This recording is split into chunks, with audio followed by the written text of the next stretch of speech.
Hold on 1 second, guys. I'm here, I promise.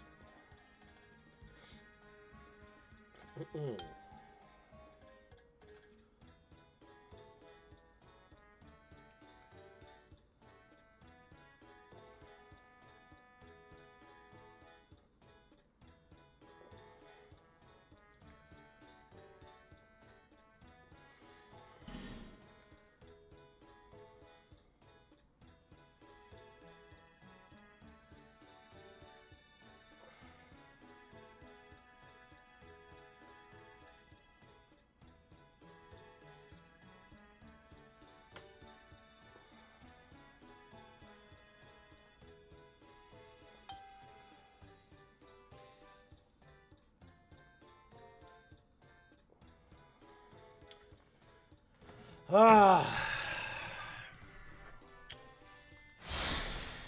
Woo! It's loud.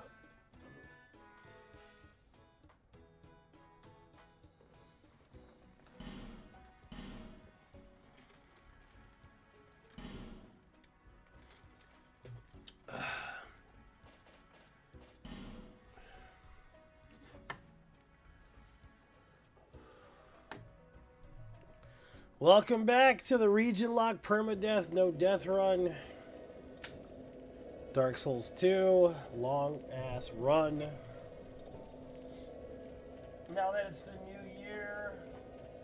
It's a new year, it's a new me. No, it's the same fucking me, man. It's just a new year. Lots of work to do on this run still.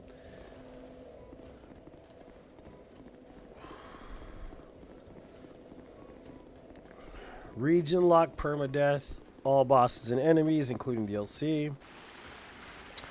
Dark Souls 2, still running.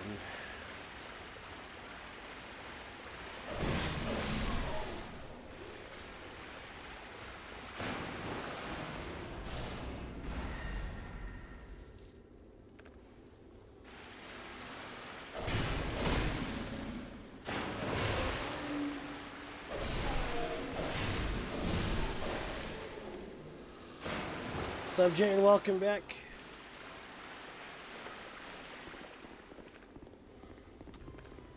Long, long run.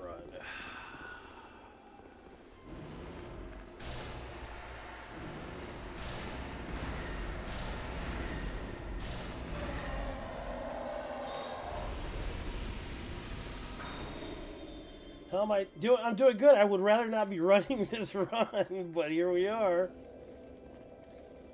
I'm doing great, though. How are you, lady? How's life? Did somebody put the turtle in the bag for you? I hope they did, because the turtle deserves to be in the bag. How's audio? Does it sound bad? Does it sound good? Is it spot on? Can I get a Rufio? Rufio!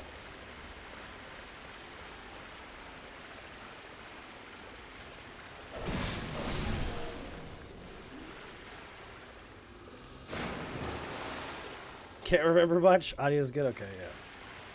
I can't remember much either. I wasn't streaming for like 2 days, man. I did work UPS, of course, but I just kind of needed a day to recuperate, you know. You need those from time to time.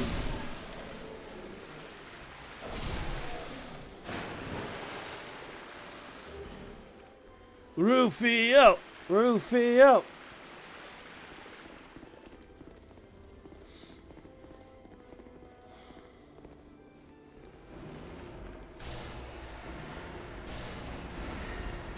Definitely need some rest. Yeah.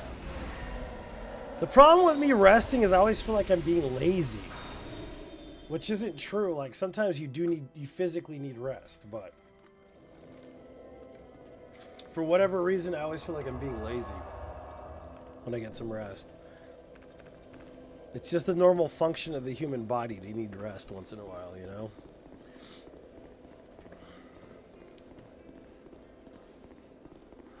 But yeah, this is the permadeath, region locked, all bosses, enemies, including DLC, no death run of Dark Souls 2, Scholar of the First Sin.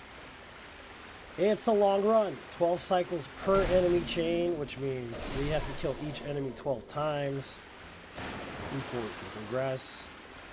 We're currently going towards No Man's Wharf, which, yeah, you do the math here.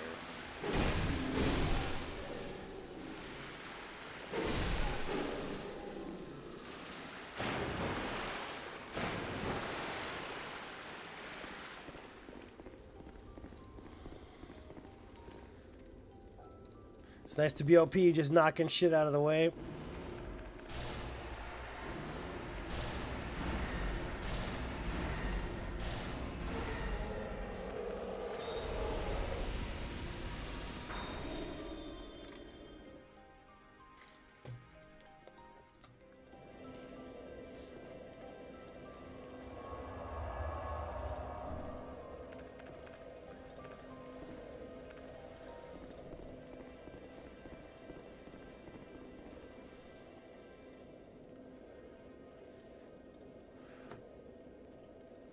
The hollows never despawn. The ones that come out of the ground or the ones that go that ring for the door, ring from the bells.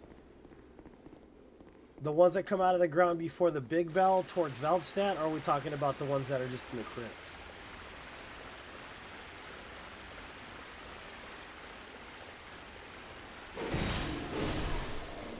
Both? Okay.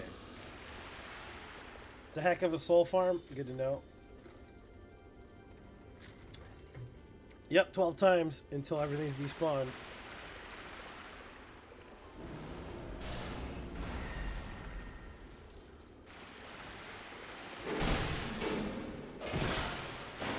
You butthole.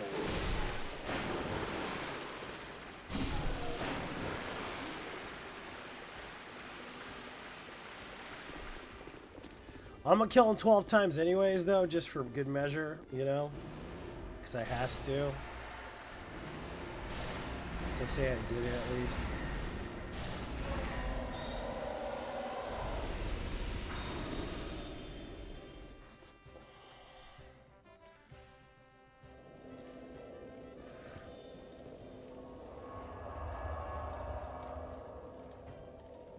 All of them except for the front area, those ones do despawn. What do you mean front area? Where the witches are or no?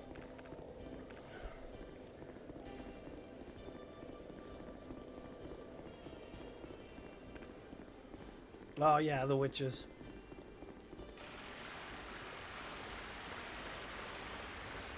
I've been sick, Kenny. I haven't gotten better for like 2 months, dude. I'm actually better than I've been in 2 months.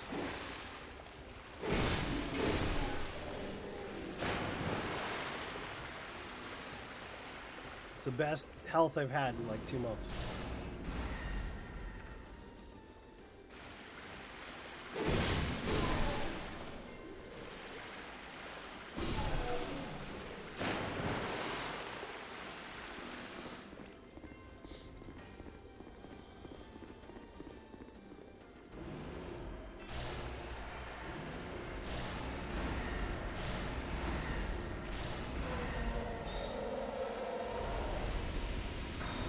Cycle 6 more cycles. No, man, they have to exorcise me out of the demon. You should know this already, Kenny. It doesn't work that way. It's the opposite. The demon's like, when's this fucker gonna leave? He's scary. He's praying to Satan to get rid of me, but it ain't working.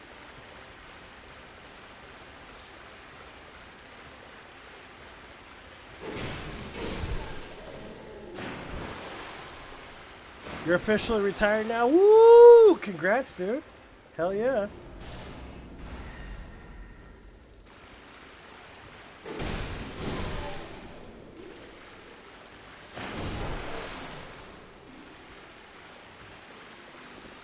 I'm a bioexorcist.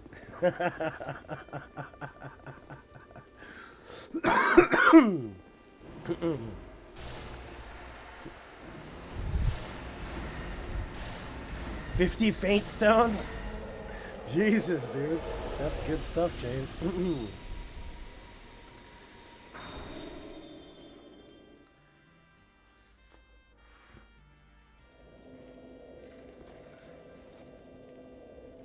What's up, Sammy girl? How's it going? Welcome to the stream.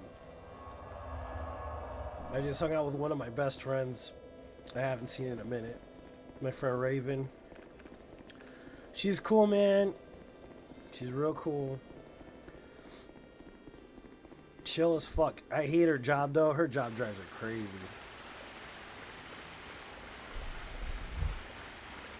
Maybe you should try it and you'll find out if it's good or not, LOL. Then you can have an opinion that you can say whether or not this is good or bad, depending on what you think.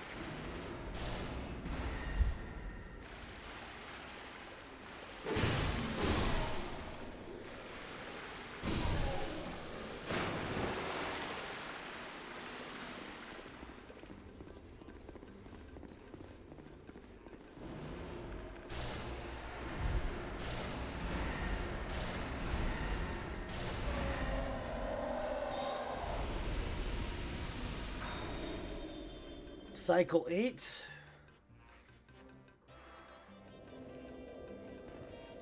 Fix everything. I used to work with this guy, man. No joke. He was from Sonora, Mexico. And he used to take a shot before we went out on the road every day. The dude said he would never get sick because of the tequila, dude. He was right, I'm pretty sure, because he was never sick. But, man, his panza was fucking huge, homie. I'm just saying right now. His panza was like the size of a goddamn watermelon. Like, every time.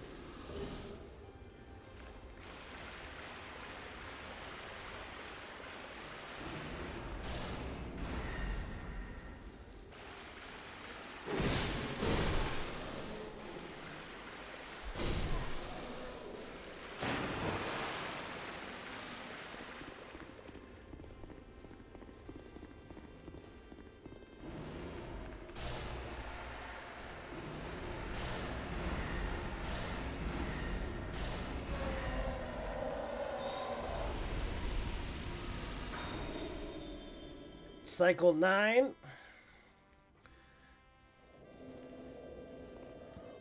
Yeah, she's doing good though. I mean, she's chilling. She's still doing the same job. I'm telling her it's gonna kill her, but she doesn't believe me. That job's gonna kill her. But then again, like, you get to a certain point in your life and you're like, what am I doing? I don't know if Jane ever got to that point because she was a nurse. You were a nurse for how many years, Jane? Fraud. The same stuff I was doing. She works in fraud department. That's a rough department, man. There's a lot of emotional shit that happens in fraud department. How long were you a nurse, Jane?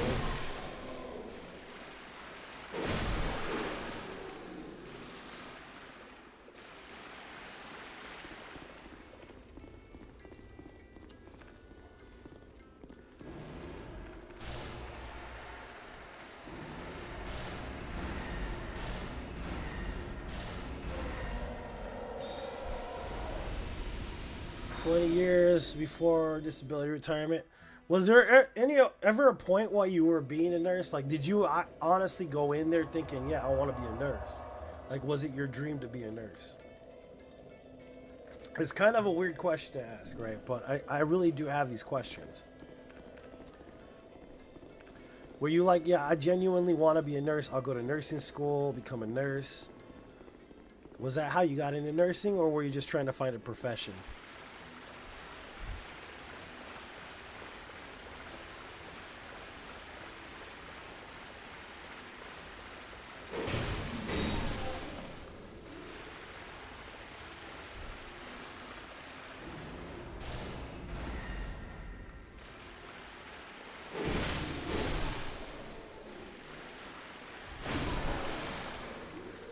Try to sum it up. Yeah, I would appreciate that. It's actually quite interesting for me to hear this.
Nurse might be good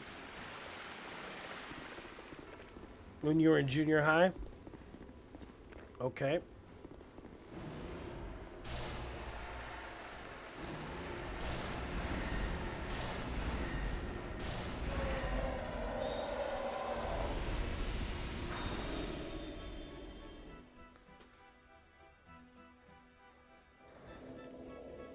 What's up, Brian? Welcome, dude.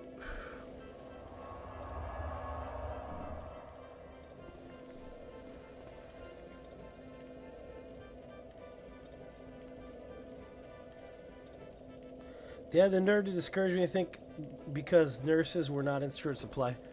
Aren't they always in short supply, though? I thought, like, nurses was one of the most sought after. It's hard to find good nurses. That's what I always thought.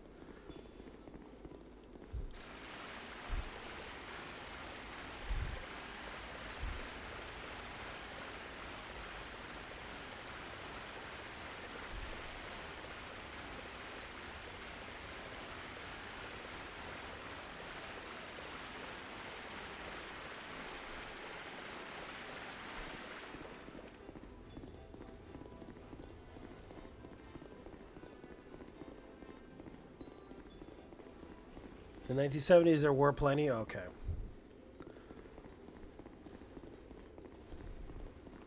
Yeah, I've restarted 4 times, Hunter. This is 4th attempt.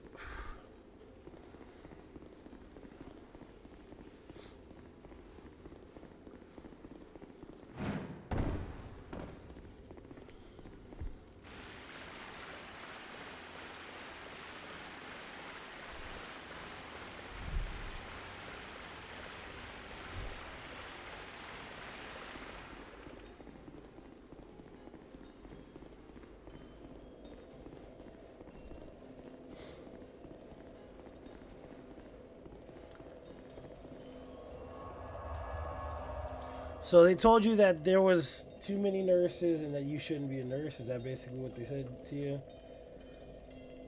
You always wanted to be a nurse, or you just decided to be a nurse, though?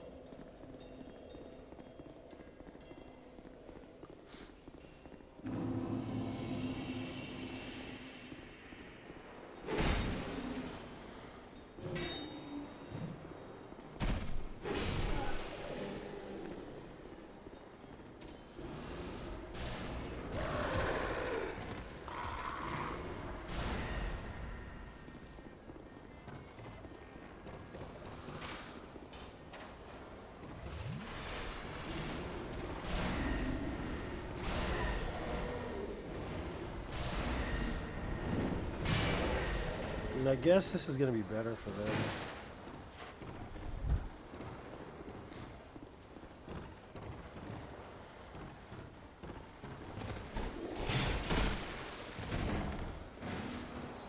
Yeah, that's a better choice.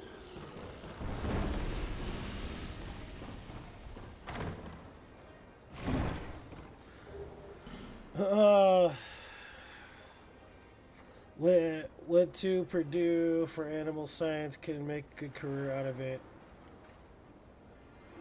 So in the late 80s, nursing shortage hit hard, and a friend encouraged me to go back to nursing, which I did. That's fucking cool. I mean, it's not cool that there was a nurse shortage, but that's cool that you went back to school at that point. How old were you when you went back to school? If you don't mind me asking.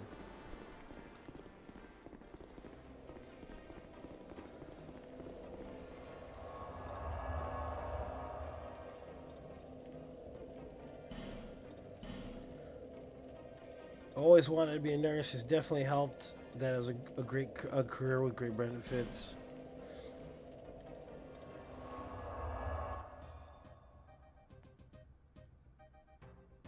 Well, definitely, that does help. For sure. To see however fate.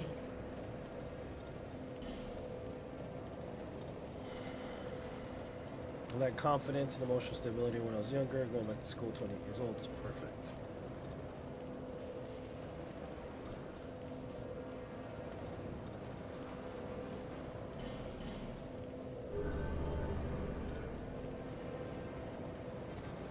That's not bad. The reason why I ask is because of my friend. Because my friend, she's around that age right now. Excuse me, I'm getting a phone call. This, however,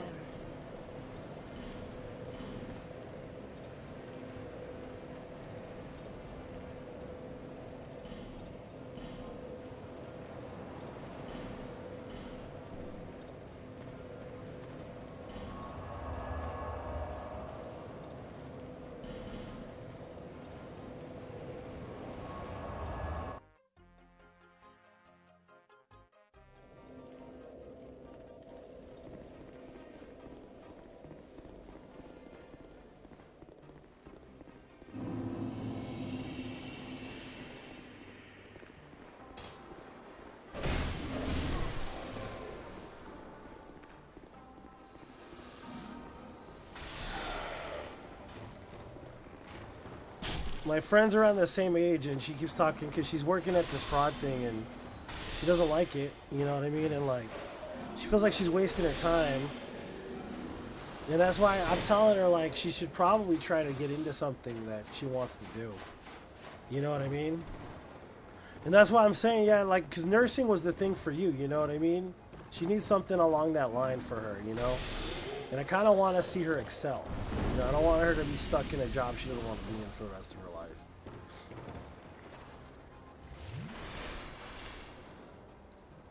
Yeah, just sometimes it's hard because you feel like it's too late, you know what I mean? Even though I know that like 28 isn't old or anything, but it's just you get kind of stuck in that pattern where you think you can't move on and do something else. You know what I mean? So yeah, I'll definitely encourage her. Satisfaction to helping people, that's good stuff. Yeah, that's real good stuff.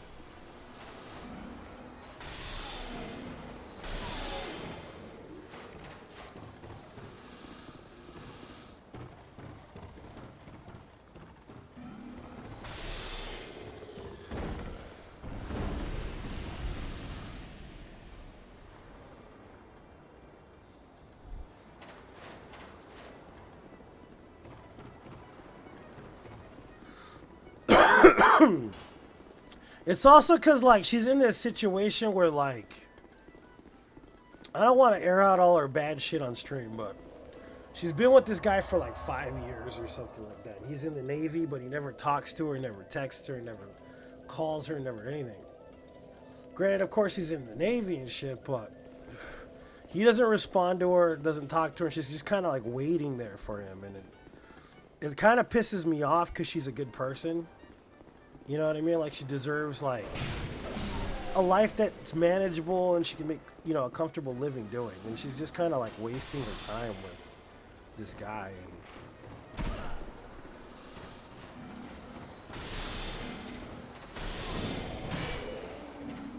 that, and then, of course, the job she has, she don't like it. So, I don't know, man. I gotta talk to her. I'll see what she wants to do.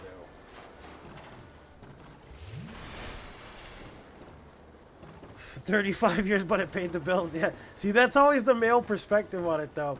Hey, I did this shit job for 35 years, you know. But see, that's the thing about it. You got what you wanted out of it, right? That's all that really matters in the end, right? It's funny, talking to men and women is so vastly different sometimes. But honestly, you didn't start off at that factory, did you? You started off at some worse fucking place, right? It wasn't your first job, is what I'm saying. And you've had worse jobs in that factory. That's why you can stomach that fucking factory job.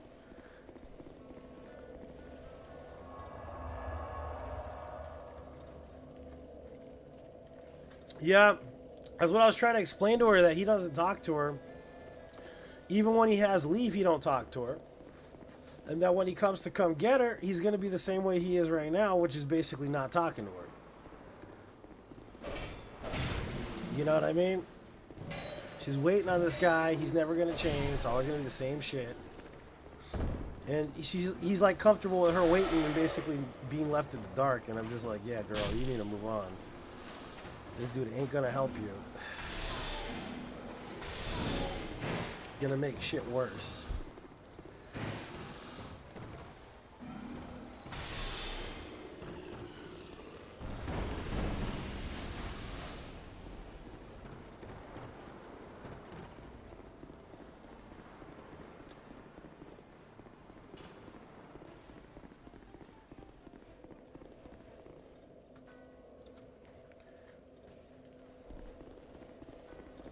Because my dad was an army guy for 40 years.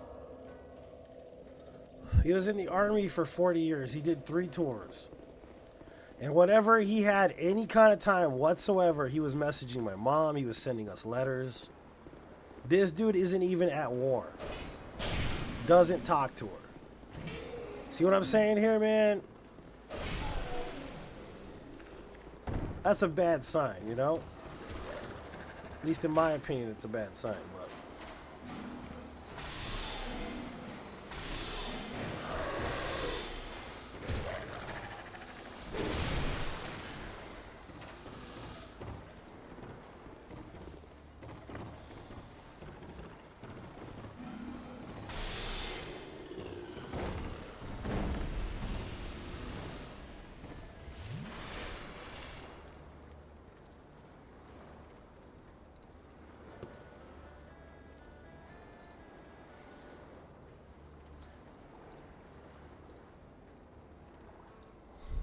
Yeah, she's not okay with it. And then her mom was all like, that's not a boyfriend, dude. Like, that is not a boyfriend, dude. It's not a boyfriend. Used to move on from him, maybe her job at the same time. Yeah, it's kind of what I'm saying. Yeah, I think if she goes back to school, it'll give her the confidence she needs to kind of just put this shit behind her, you know what I mean? Because she's too nice to be with the person that's basically going to mistreat her all the fucking time. You know what I mean? That dude's already taking it for granted, too. Because Lord knows what he's doing out there in the Pacific. You know what I'm saying? Because it ain't all, you know, on the ship time in the Pacific. Don't give me this bullshit. I know the truth. I have friends that were in the Navy, dude.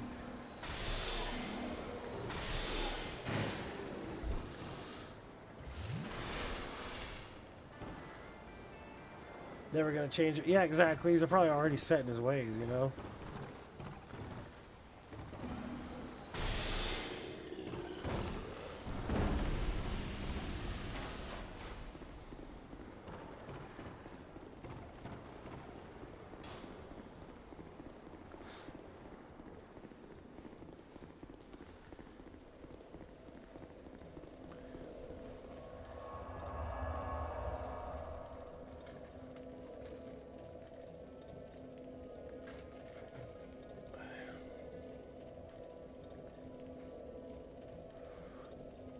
Yeah, I'm a talker. See, I can't be with somebody who's not a talker. Like, it's kind of cool at first because, like, oh, they're so silent, and you know what I mean? It's kind of mysterious. And then after a while, like, why won't you fucking talk? Fucking say something, man. You know, shit. And then, of course, you talk too much. What kind of person do you knew who I was? You knew I was a talker. Why are you fucking mad? I like to talk. I love to express myself. I like to talk about emotions, about stars and constellations and future and philosophical stuff. And you just need to shut up.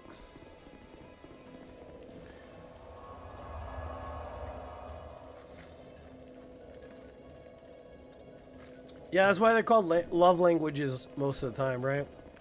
Mine's are acts of service. I'm an acts of service love language person. I'm not like a physical contact person. Some people only understand physical contact for some reason. It's really weird. Sometimes I don't want to be touched. Does that make sense? Especially when I'm pissed off. I definitely don't want to be touched.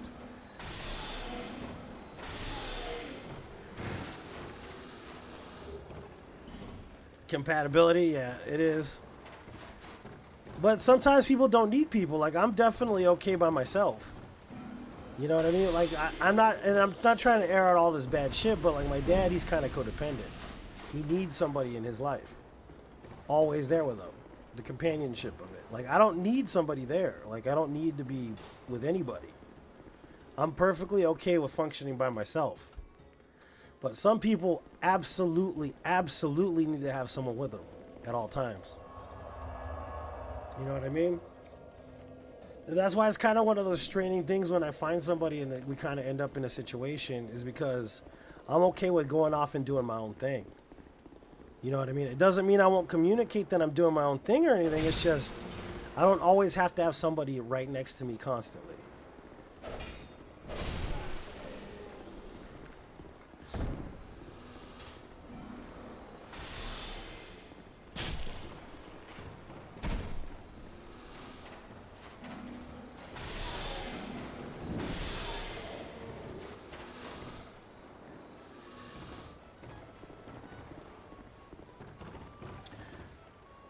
And then, of course, if people are like insecure, they think you're going around screwing around with random people or something. Like, I know you're at so and so's house. It's like I'm out there hiking somewhere in the fucking mountains and shit for like a few hours, and I come home, and then the person's like, "Who were you with? What were you doing?" Happily divorced. Fair. That's understandable. It's like, I was just out there fucking hiking. Yeah, right, you were. Who were you hiking with? With my fucking self, dude. Jesus. Really?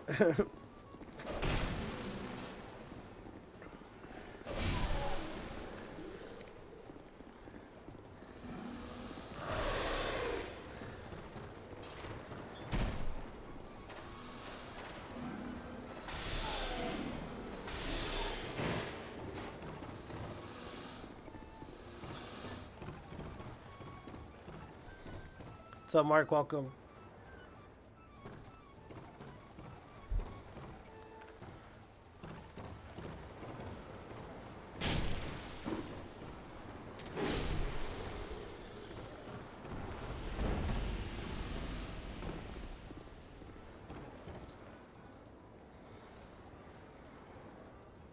People don't go hiking alone. I mean, that's the thing about it. Like, I have conditions. You know what I mean? Like, I have post-traumatic stress disorder. And like, the most beneficial thing, the most beneficial therapy for me is being out in the middle of nowhere. Like, surrounded by the mountains or the woods or whatever. I find it the most therapeutic thing for me. You know what I mean? And like, especially when nobody's around with me. Like, I'll just sit there and I'll just, you know, just absorb the moment, relax, breathe, you know. Just enjoy myself, basically. And I don't really need anybody around for that because it makes it worse somewhat too sometimes. Sometimes I just need to be alone.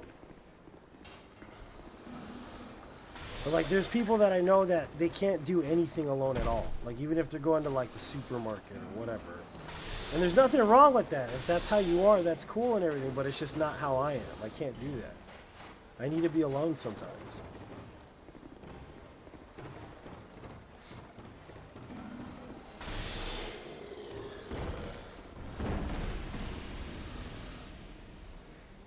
We're right here at No Man's Wharf. We're past Bastille and all that. Yakking hikers, yeah.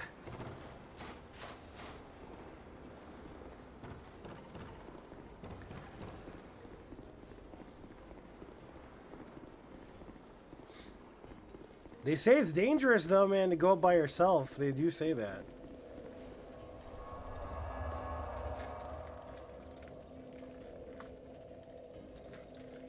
Enjoy the sounds of nature. I mean, I guess it's better than pulling out the Coors keg and fucking blasting some Leonard Skinner, right?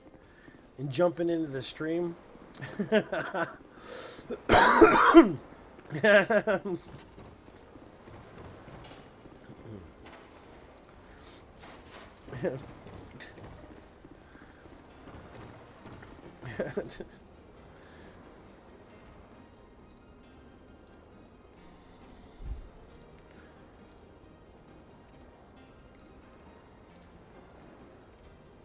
Kind of depends on where you live, yeah.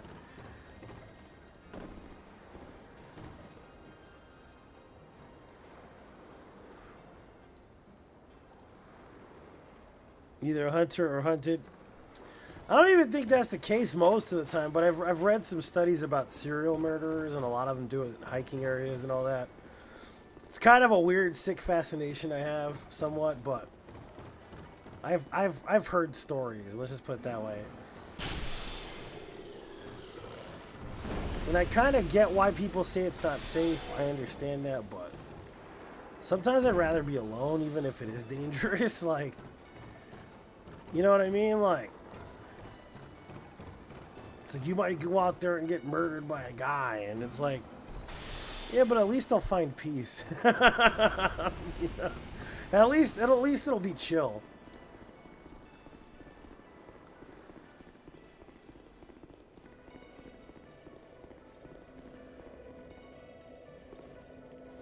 Is that dark to say? But I guess it's a little dark, but still.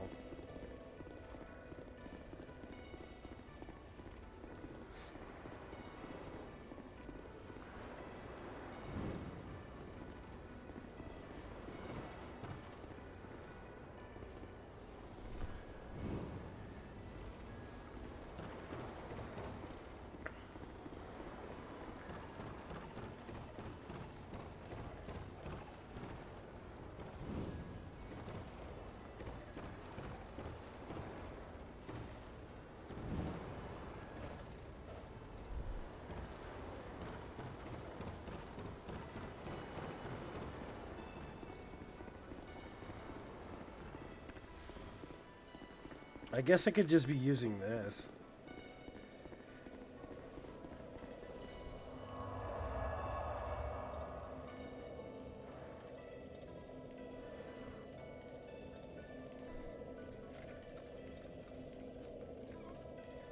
George Washington, 1776.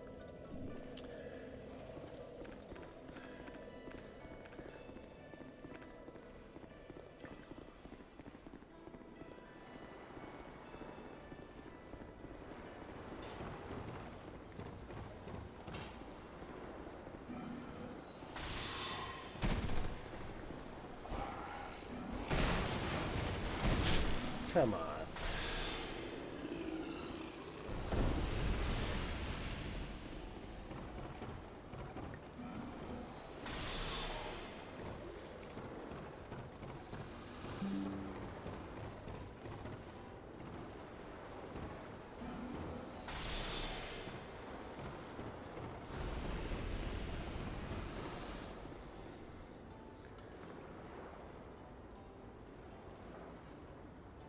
It's also why I know people wearing headphones, talking on the phone while walking.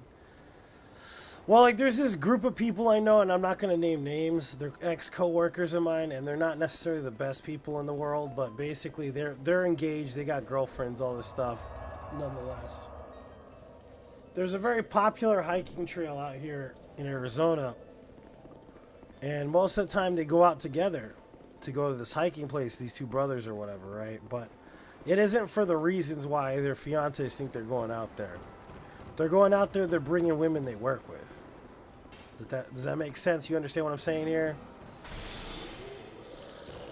And like, a lot of those folks, they just go out there for stuff like that. And that's why I try to like stay away from a lot of like the main routed areas. Which is also dangerous too, because a lot of it's not charted, nobody goes there either. See what I'm saying? So it's like finding the balance of all of that is just kind of ridiculous sometimes.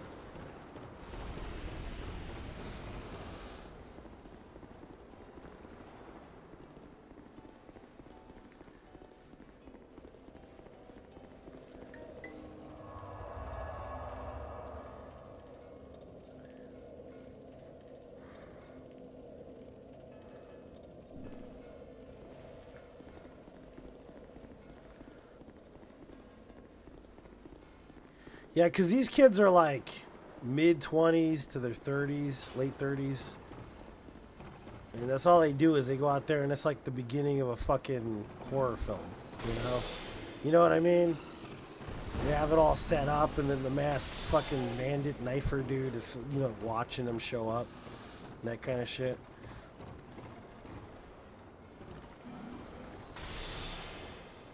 And they're just loud as fuck. They're out there drinking and playing their music and...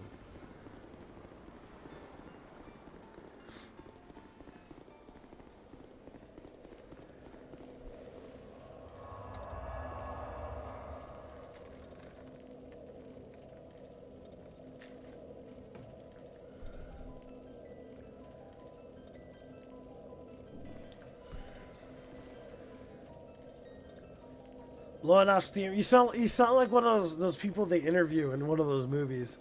There were just a bunch of youngsters out there blowing off steam, and they just disappeared one day. The Blair Witch got them, you know?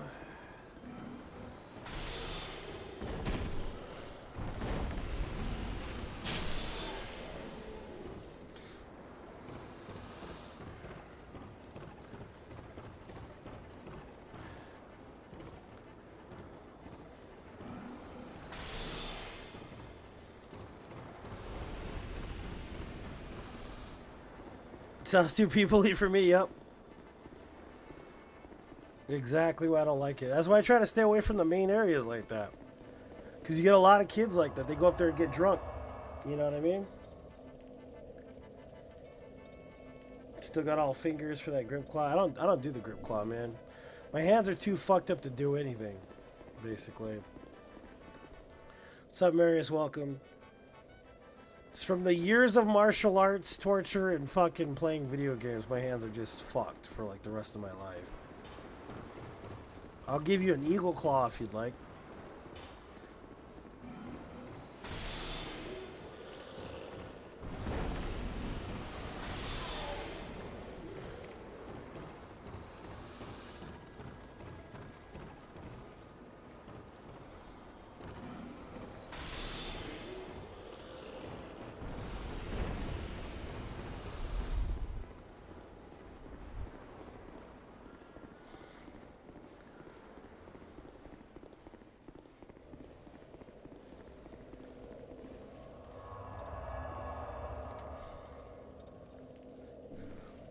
Yeah, because we used to do that. We used to go into the mountains. So we used to go jogging in the mountains for martial arts training. And then we'd do some conditioning techniques, as they would call it back in the day.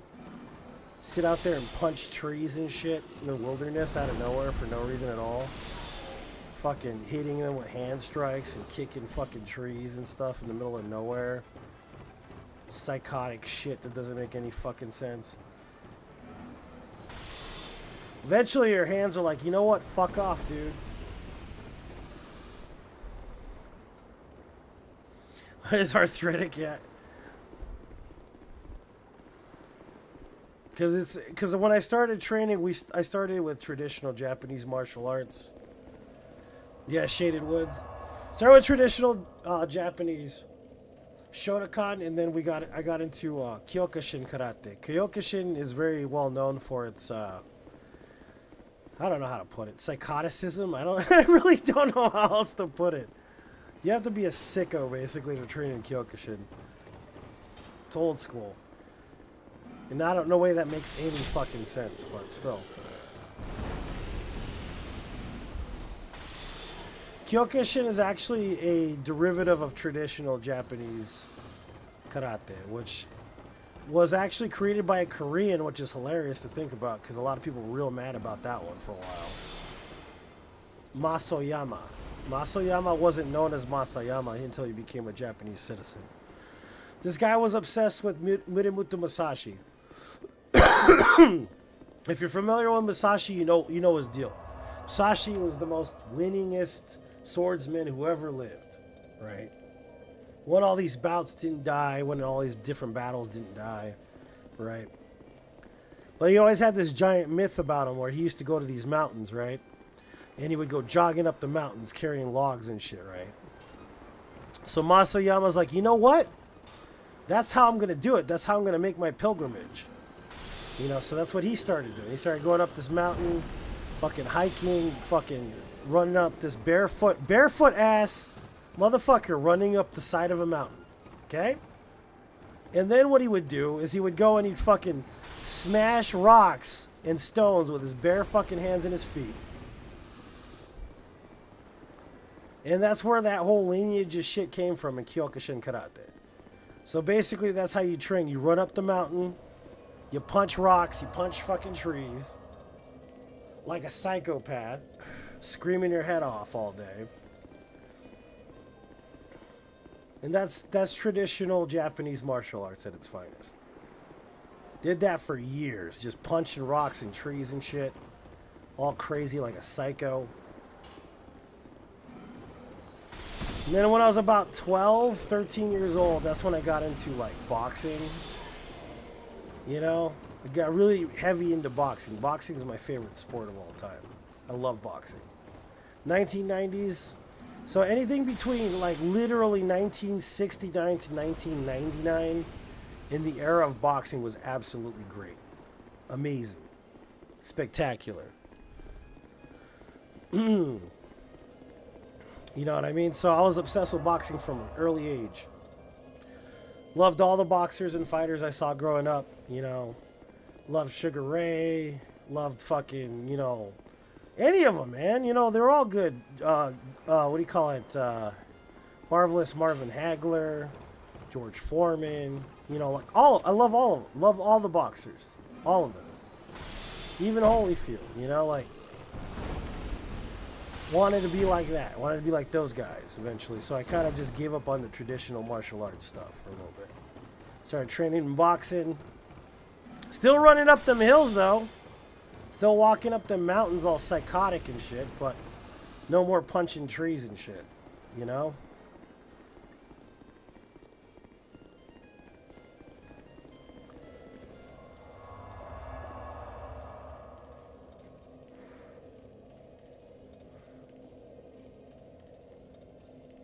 That's why now, in my age, my current age, I can still outrun most kids doing the UPS shit. Because of all that jogging and shit I did when I was younger. And all the boxing and shit I did when I was younger. But eventually your body starts to wear down. My hands are fucked. You know what I mean? Officially.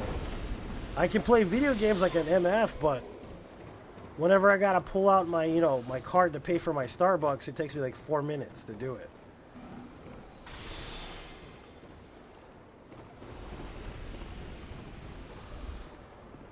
Because my fingers will not allow me to do it.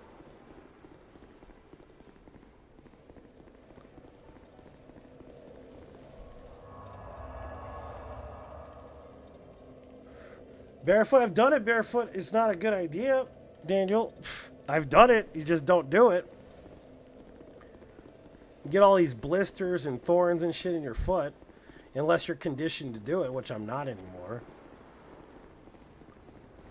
Your skin starts to toughen up and starts to firm up and stuff and becomes like a glove, dude. Like, but yeah, you don't want to do that because it fucks up all the metatarsals and shit, dude. Like, it's bad for your body. Standing in one place becomes painful when you get older because of the fact that you pretty much trained your body the wrong way somewhat.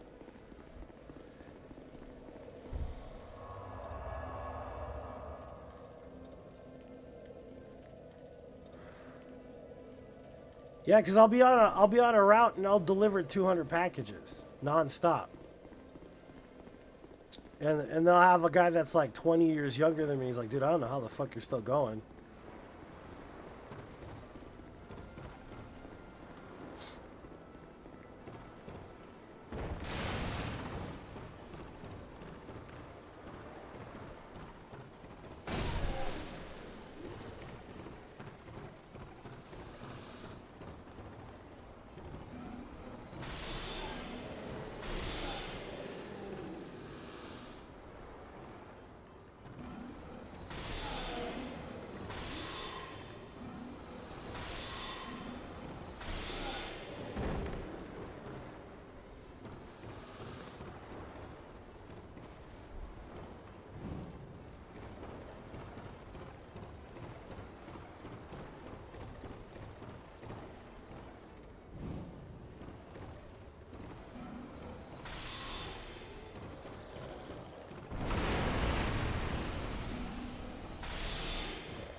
Plus, try getting a pedicure after years of running barefoot on the bare ground.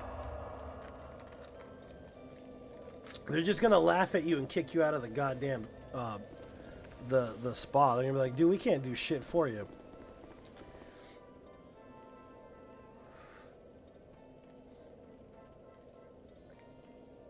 So you're saying, well, how much pizza are you gonna get them? A shit ton, obviously, right?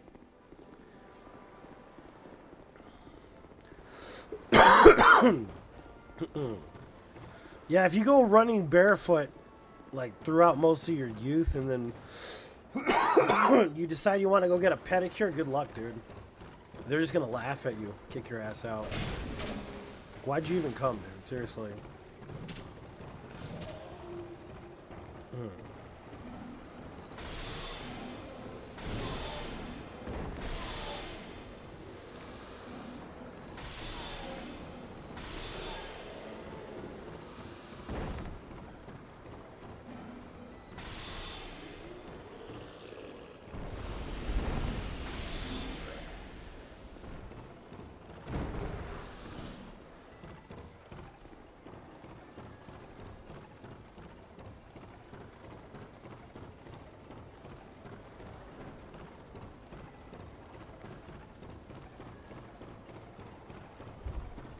What's up, Brian? Welcome. Yeah, so when I was 12 or 13, I really got into boxing. I learned from a dude that was ex-pro, my dad's friend, how to box. Got into boxing gym and did the whole nine. And used to run like fucking like 5-6 miles a day, and you know, did the whole thing. And then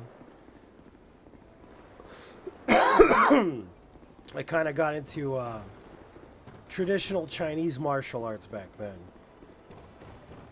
Which, I mean, they're similar but not the same, obviously, to Japanese martial arts. That being said, of course, the effectiveness of a martial art isn't based on the martial art itself. You need to remember this.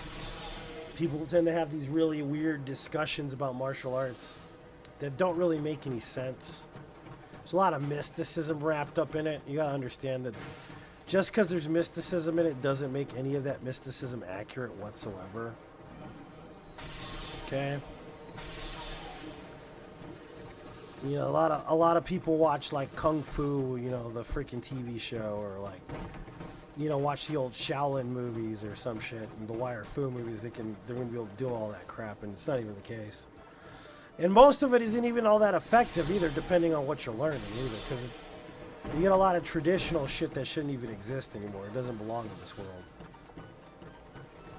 You know, so I did learn a lot of the Shaolin stuff, and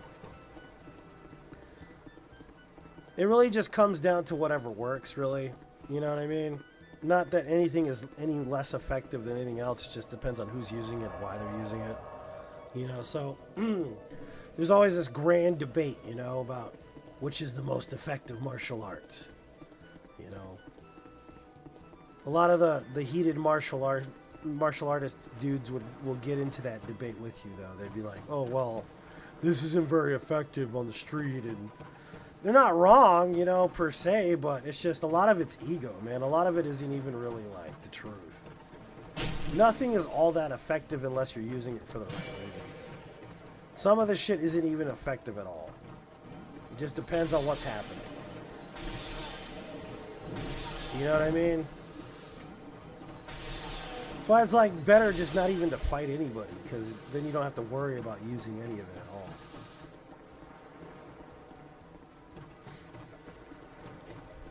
Parkour, exactly. Getting the fuck away. Exactly.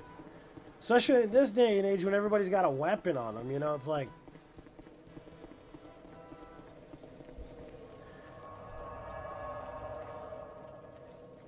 Just don't even fight. The best fights are the ones you don't even fight. You know what I mean? Like... And there's never a good reason to fight unless it's to protect somebody, quite literally. Especially the way that the American laws are and stuff, man. Good luck getting away with anything these days. It doesn't matter what it is.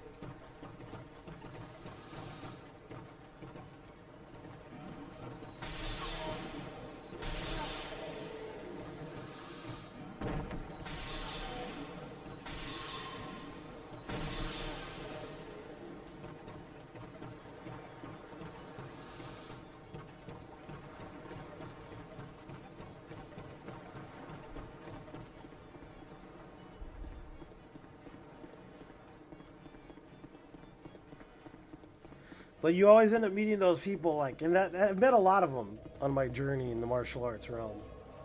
There's people that just love to fight. There's people that just love to fight. Like, I don't know what it is. I think it's a personality thing. You always meet that one person, and it doesn't mean if it, physically fight somebody. But they love to argue, or they love to physically fight, or they love to just, like, talk shit. You always meet those people. It doesn't matter what walk of life you're in. You know exactly what I'm talking about. You're either that person or you've met that person that just loves to just fucking talk shit and just find any reason to argue. There's people like that in every walk of life. Literally. You can't get away from them. You'll just be minding your business, and for some reason, this person will take extra offense to whatever it is that you're doing just to start some shit with you so they can fight.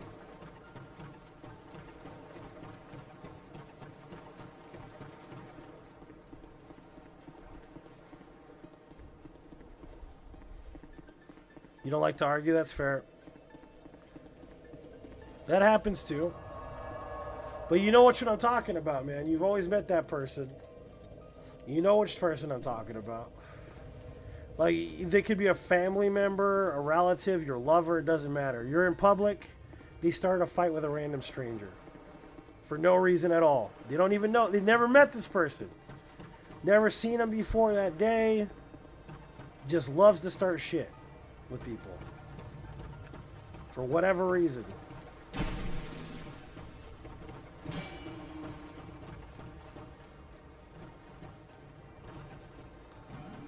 Call lawyers.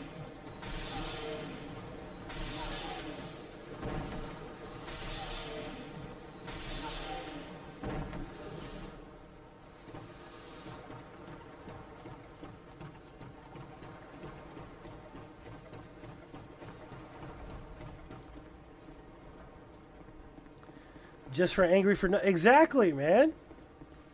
Well, like a great example is this person. I'm not going to name names, but I have a friend. What's up, Otto? Welcome. Doesn't matter where we're at. Doesn't matter what's happening. Doesn't matter what time of year it is. It could be anything. Anything happens. Well, that person didn't say excuse me. And then they just fucking like go to town, bro. Just go to town for no reason. Just, how dare you walk in front of me without saying excuse me? Like... What the fuck, man? It was like maybe just an accident. Maybe they said it and you didn't hear them. Some shit, like...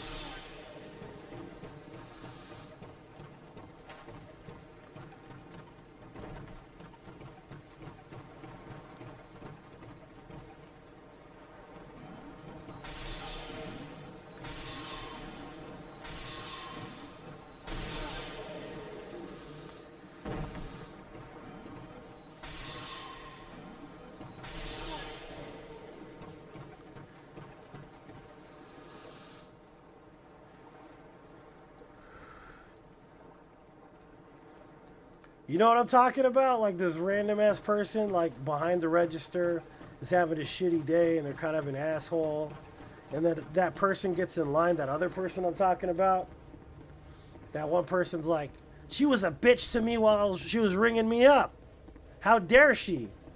I'm going to go talk to her manager. You know what I'm talking about? That's the kind of person I'm talking about. You meet them in every walk of life. And if anything... The internet has made it much easier for people like that to thrive. They love it. They found exactly what they were looking for in the internet. You know what I mean?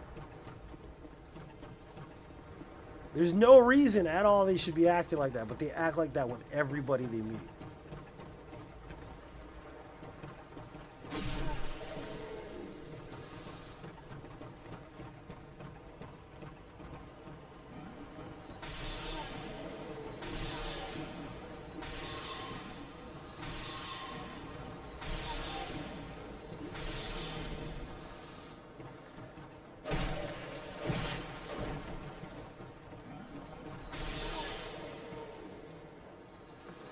That was my first divorce. Hey, what are you looking at? Yeah.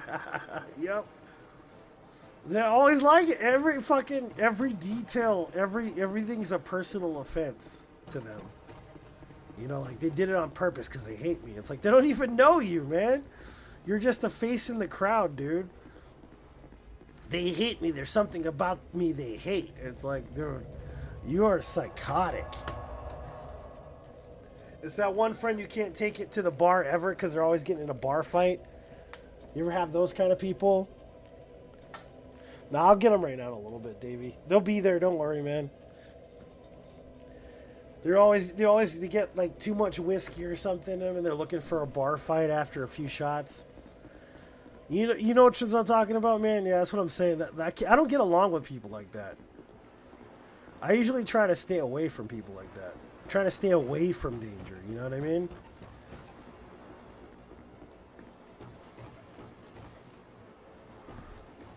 It's like, don't give Jessica too much whiskey because she loves to fight. And Jessica be fighting dudes and stuff in the bar. You know? It's like, damn, Jessica. Why you gotta be so angry? What happened?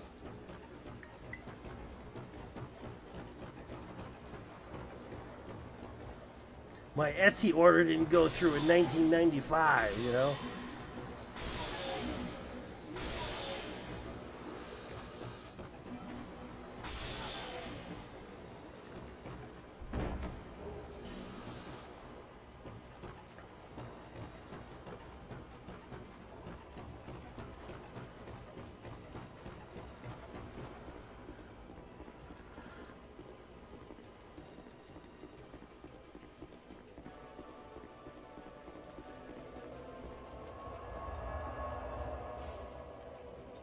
All different temperaments, yeah.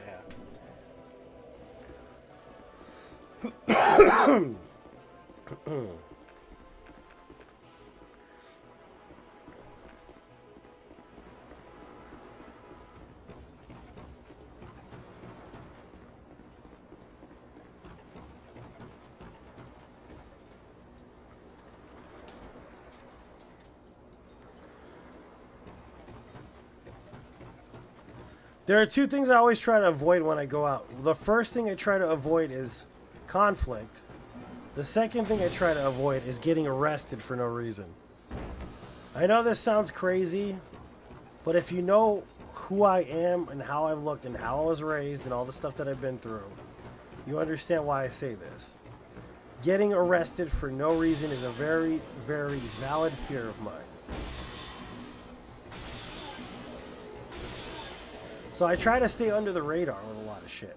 You know what I mean? I try to enjoy myself and not cause too much trouble, not get in the way, you know what I mean? I try to just stay real calm, mind my own business, have a good time. You know what I mean?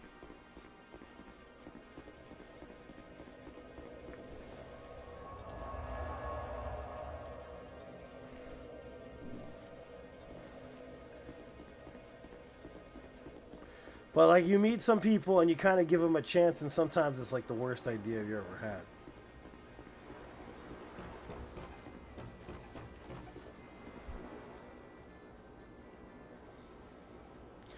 Took several arrests and a stint in rehab to cure that temper. Yeah, it will do that too, man. Them arrests will definitely do that for you.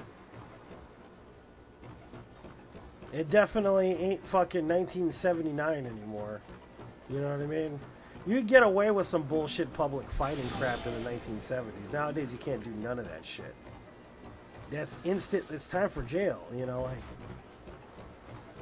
back in the 1970s and stuff, it was like, it's just boys being boys. It's nothing serious. It's just a couple boys doing what boys do. They fight. Nowadays, like, oh, you're arrested for assault. You know? It's like a... Fuck. Assault?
You're fragile eagle.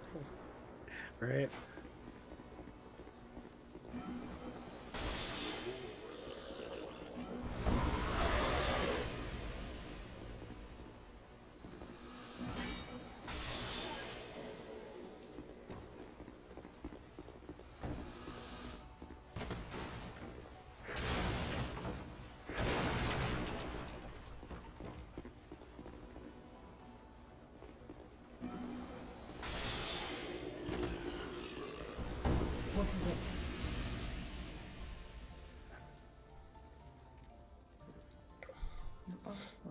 The last assault arrest was years ago. Judge told me next will be 1 to 3. One will be 3 to 5 years. Woo! Yeah, that's a big turnaround, bro. Oh, you start to feel that itch, and then all of a sudden you hear 3 to 5 years. 3 to 5 years. You're like, fuck 3 to 5, bro. That's a good deterrent, though, ain't it? It really is like the best deterrent ever. You know? Fuck that. Nobody wants to do that 3 to 5. But it's crazy how common it used to be, right? Compared to now, like everybody's so supposedly like, you know, accepting and woke and stuff nowadays, but it's total shit obviously, but still.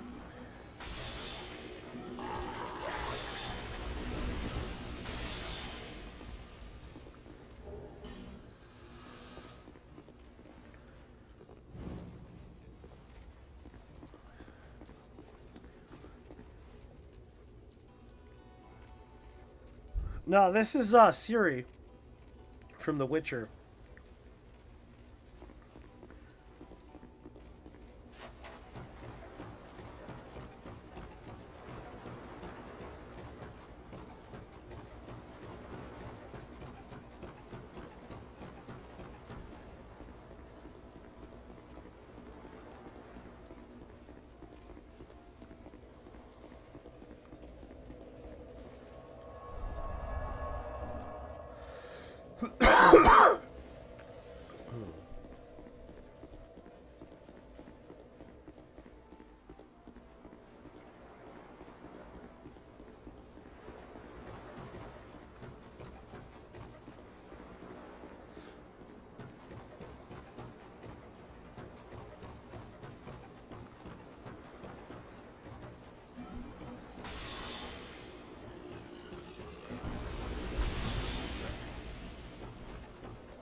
Yeah, because violence was so common back in the day. It's just weird, man. You know what I mean?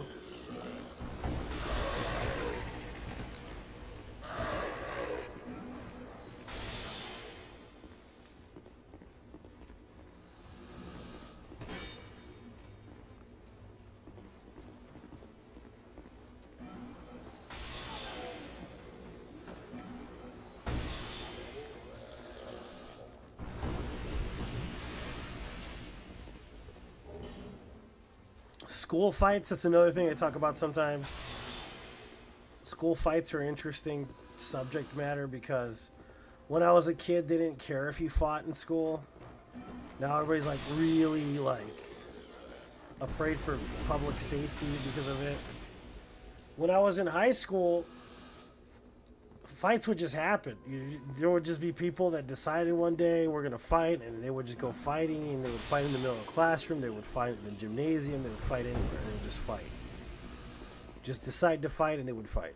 Doesn't matter what the reason for the fight was. Doesn't matter how long the fight lasted, or, you know what I mean? Like, nowadays you can't even do any of that. You basically get sent home for even deciding to say it out loud. You're going to go straight to, you know, straight to your house.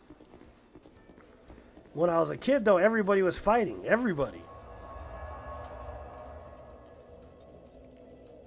What's up, Jeremy? Welcome. You know what I mean? It was crazy because, like, I remember being a kid.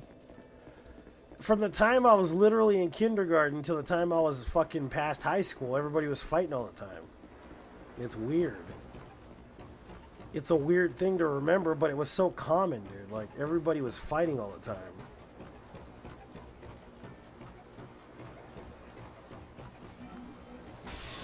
Yeah, break it up, break it up. That was it, yeah. They didn't call the cops or anything.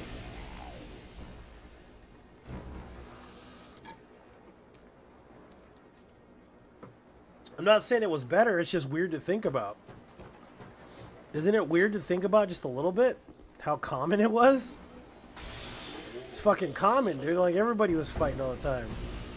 So-and-so called me this name. I'm gonna fight him. He said my mom was that. Time to fight him. You know what I mean? It's just weird. It's just... the thought process that went along with it was strange, man.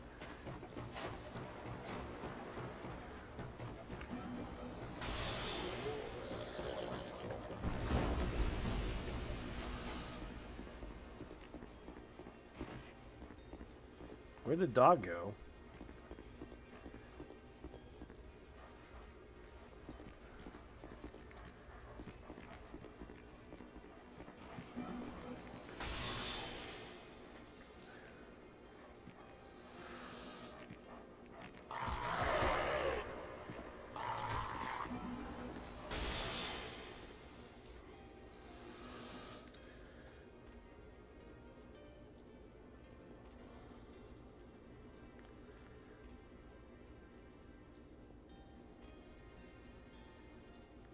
It's true, you did have that. That is the difference right there for sure, Jane. Yeah. For sure. It's just weird how common it was to fight back in the school days.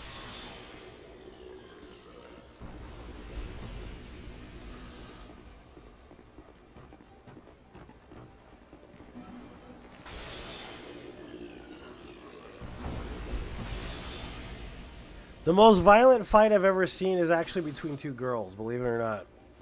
And I've seen some gang fights, and they were pretty violent, though. But the most violent fight I've ever seen is between two teenage girls. And it was crazy. It was a crazy ass. It was crazy. That's all I gotta say. It was insane. These girls were crazy. They couldn't have been more than 15, 16 years old. I was around the same age. It was insane.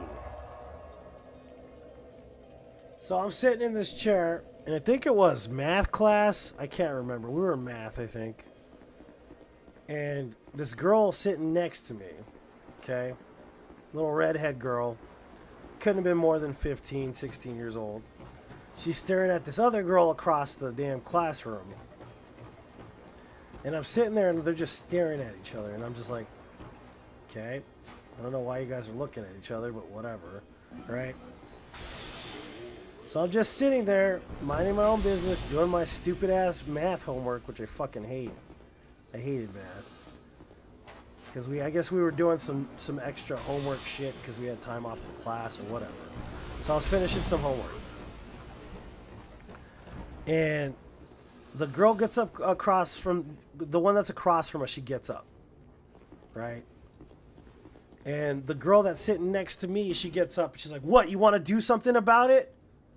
And I'm just looking at these two girls. I'm sitting here trying to do my math, and I'm like, what the fuck are y'all doing, right? So then the girl's like, yeah, it's his... Hold on, get a phone call. Hold on one second.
Yeah, so this girl gets up and she's like, yeah, it's his baby. What are you going to do about it? And I'm like, I have no idea what the fuck is going on, bro. I have no idea what's happening. I'm just sitting here doing my freaking math. This girl's like, it's his baby. What are you going to do about it? She's like, so come here then, bitch. You know, and she like gets up, walks across the room, and I'm like, I don't want none of this. I don't want none of this smoke, man. I'm going to chill. Like, I'm just trying to finish my math homework, homie. Like, why are you bothering me with all this? So girl gets up, right? Pregnant girl is the one sitting next to me. Of course, right? Because that makes sense. Didn't even know she was pregnant until she said that, but I'm like, all right. So I'm just sitting there. Girl walks across the room. Then the girl, I can't remember. No, it was the girl that walked in from across the room. She picks up a chair, right? This girl picks up a chair and she holds it in her hands upside down, and she's like, "Why are you pregnant with his baby?" And she starts cussing her out and all this stuff, and I'm like, "Fuck." Right. So the little redhead girl's like, "I dare you to do it. I dare you to hit me with that chair. I dare you." And I'm just like, please don't hit her with the chair, bro. Like, I don't want to do with this. I want nothing to do with this. I just want to do my homework, dude. You know, this girl leans back, and I'm talking. Okay, she must have been like, I'd say about a foot in front of her. You know what I mean? A foot in front of this girl, in front of me. She leans back like she's going to toss this chair across the room. And then she brings the chair up, smacks her directly in the fucking head with it. Metal chair, bro. Straight to the dome. And I swear, I'm looking at this happening, and this bitch's tooth comes flying across, and it skids across my cheek. She knocked the bitch's tooth out. And it hit me in the face. Do you think that bitch fell down? You think she fell? No, she's standing there after getting smacked with this chair, this metal chair, losing a fucking tooth. And she's standing there. She took it like a champ. And I'm just like, God damn. So I'm trying to back up because I don't want none of that smoke. You know, I'm getting out of here. You know, I don't want to get accused for nothing I didn't do. So I'm just gonna walk down. You know, move away. I couldn't move nowhere. I was trapped, just right in the middle. You know. And chick picks up the chair, smacks her again with it. This girl, the pregnant girl, okay, pushes the table, knocks all my shit over, knocks all my pencils over, all that shit. And then she grabs this bitch by the hair. The pregnant lady grabs this girl by the hair, bro, and starts beating the living shit out of her right in front of me. The girl with the baby whooped the living crap out of her after taking 2 hits to the face with a metal chair, bro. And they were both bleeding all over everything. My homework got bled all over.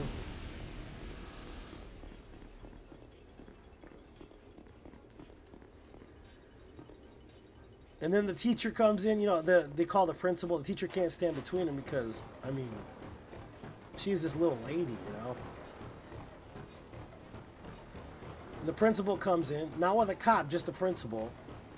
And is like, oh, you need to break it up now. You need to break it up. Takes the girls to the sides, right? They take them home.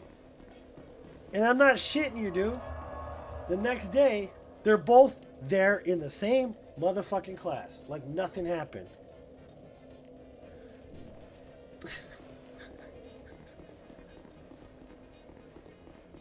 Of course, they got black eyes and shit, but they act like nothing happened.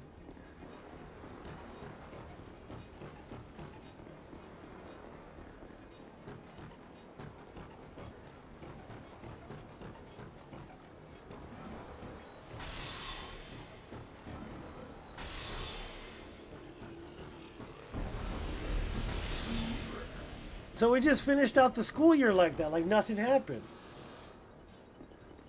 They just mauled each other, got blood all over everything, ruined my homework, fucked up my pencils.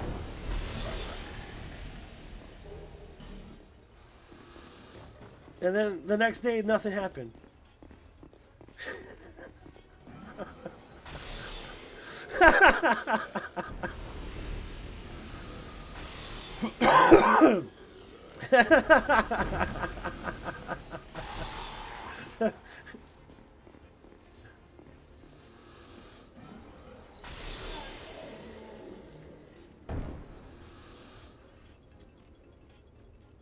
They probably were. I mean, because you think about it, they're fighting over that guy. They probably both know he was no good. You know?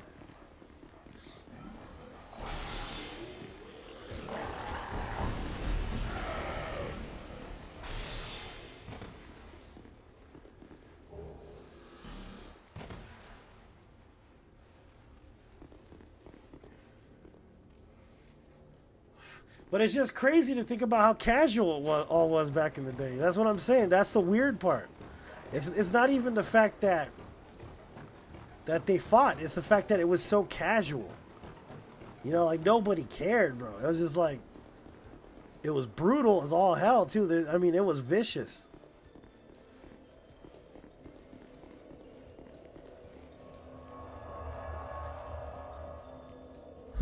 You know what I mean, man? It's crazy. It was just so casual, you know, like.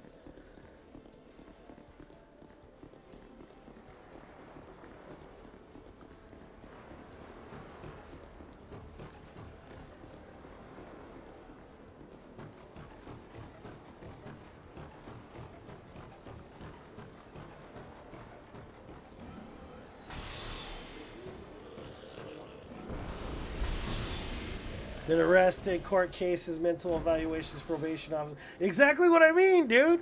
It was the Wild West, bro. It was crazy.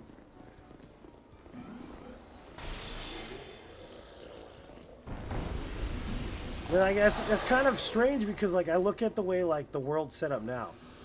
You know, everybody's got their little support groups and, like, acceptance corners and shit. And I just remember being in high school and, like, oh, you don't like that person? We gonna fight. You know, like it was so much different. So much different.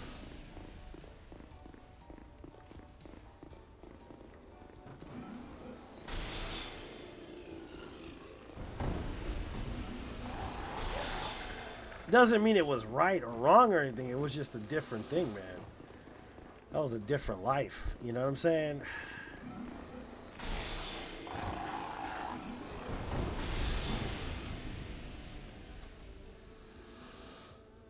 I gotta call this dude real quick.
Yeah, that's what I mean. That's kind of where the problem is with that. Is like, it became so casual. Some people just adopted it as a lifestyle, somewhat. You know what I mean? That's kind of the thing. Like it's just easy to fall into that pattern, especially if you get into liking negative attention. You know what I mean? Especially when you're not getting it at home. You know what I mean?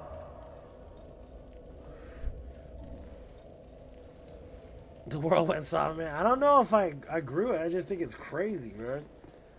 It was just insane, you know? Like, I remember being in middle school and this kid got jumped because of his freaking, the color of his shoelaces. You know, and it wasn't like one dude versus one dude. It was like eat dudes on one guy because of the color of his shoelaces and shit. And then homie, of course, he doesn't say shit. The hall monitors and stuff saw him getting his ass whooped by eat dudes, and boy didn't even turn nobody in. You know what I mean? Like, he didn't say nothing because he knew better. He knew what was gonna happen if he did. But still, he didn't say nothing to nobody. Didn't press charges. Nothing. No, didn't call no cops. Didn't even resolve the situation, man, at all. It was just like, yeah, he wore the wrong color today. He kind of just got his ass whooped, and that was it. Didn't call his parents. Shows up the next day. Of course, he wasn't wearing them shoelaces. But his face was all bruised and shit.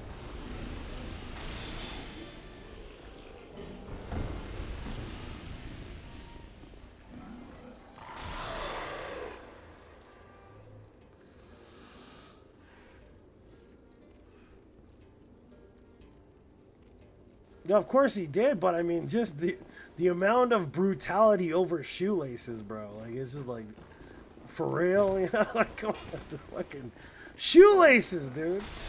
You know, like, shoot, that's the only reason why boy got hurt, because of shoelaces. It's like, for real.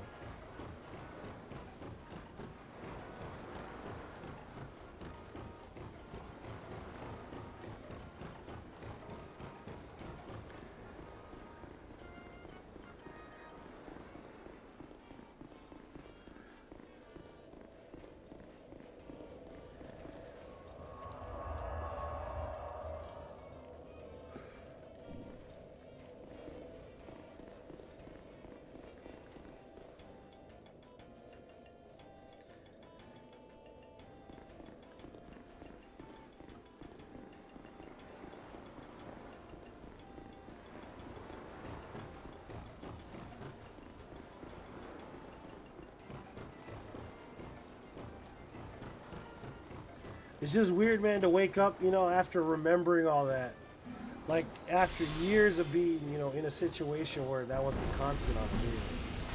And then being like, I wake up to the internet and people are like, God, he's being mean to me on the internet. Oh my God. Oh no. He said this vile thing about me on Instagram. And Buffy, that hurts my feelings, you know.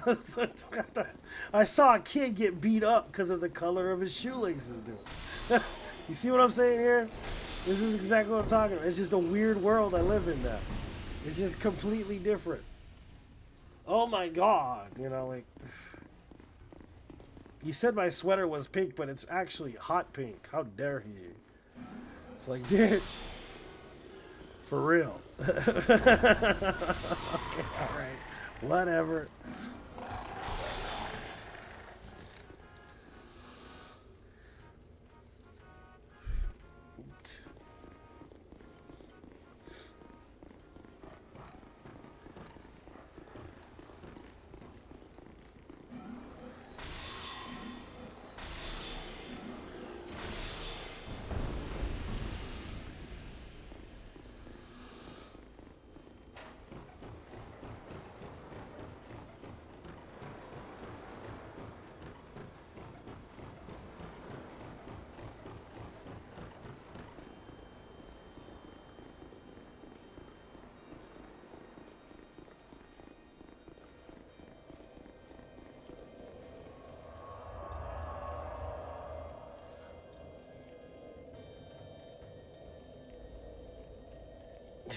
I mean, if you gotta fight, you got. There's no way to avoid it. You know what I mean? If you gotta, you know, protect your family, whatever. That's perfectly fine. It's just, I just remember how casual fighting used to be, and it's just, I don't necessarily think that's a better way to live, honestly. But I don't think the internet helped anybody. Let's just put it that way. It just kind of made it more.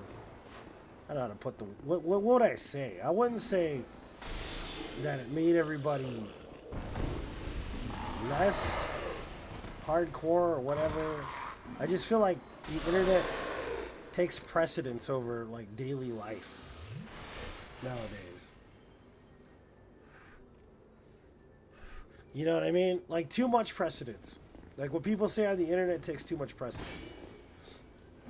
when there is much more out there than just the internet. You know what I mean? And it's just weird growing up in an environment where it's just a lot of violence all the time. You know what I mean? And going into an environment where there's literally no violence and like everybody's crying about words being used. It's just kind of weird to me.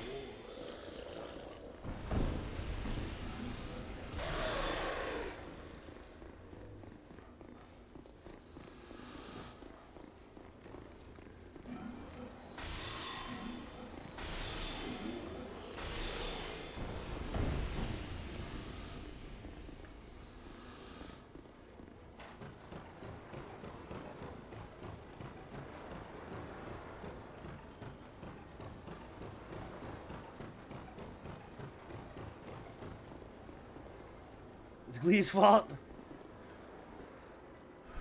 That's what I mean. I don't understand. Like people, they rage against the internet. You know, they're so mad on the internet. They're so angry.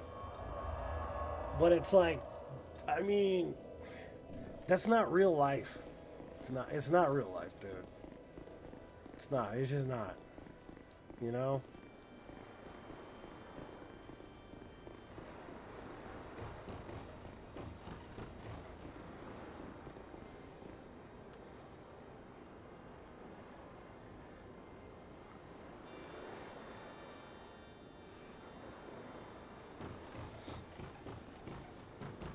That's kind of the thing about it. I knew a lot of trolls growing up, you know what I mean? Like a lot of people that would just like instigate for the hell of it. Like a lot of people do that on the internet, you know what I mean? Now especially, a lot more than there used to be. But it's like, a lot of those people end up getting slapped around eventually. But on the internet, there's nobody slapping anybody around. So they never learn the fact that, you know, sometimes it's better to keep your mouth shut. You know what I mean? And I'm not saying I don't endorse violence, but sometimes in order to learn your limits, you kind of need to get smacked. You kind of do, you know what I mean? Like you need to learn what you should and shouldn't say based on how people react. And the internet definitely isn't good about that. It doesn't teach you those things. The anonymity of the internet lets you get away with too much.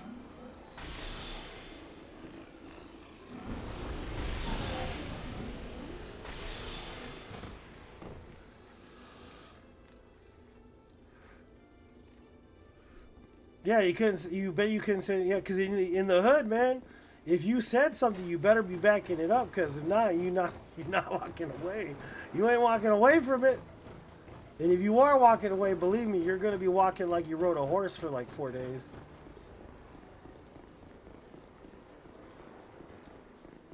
That's why you don't pick fights with people randomly. It's not a good idea.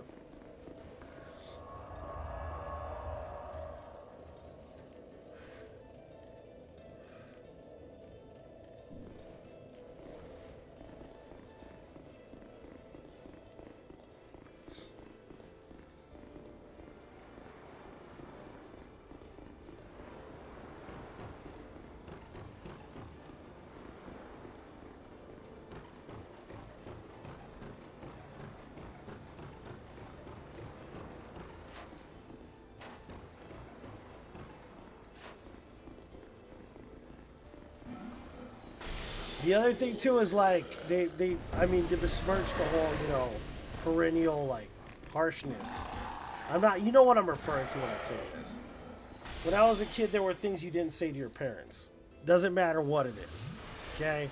There were just words and certain ways that you did not talk to your parents. Because if you talk to your parents that way, what happened? You know what I'm talking about. If you've been around long enough, you know exactly what I'm talking about. There's some shit you just do not say to your parents. Right? And I'm not endorsing, you know, whatever it is you think I'm talking about. But there are reasons why my parent decided to do what they did when they did it.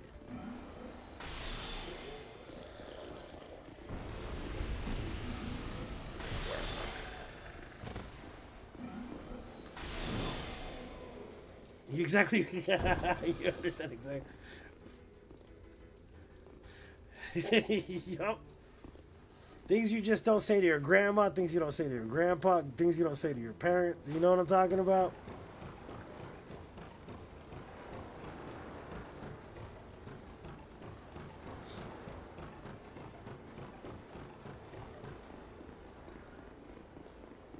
Respect slash fear of parents. Yeah, I know. It's funny because my daughter gets away with everything. Like she is spoiled as all hell. I love my 5-year-old. I love her to death. I let her get away with murder. You know, but when I was a kid, if I tried half of the shit she does, man, whoo, I would not be able to sit for a few days. You know what I mean?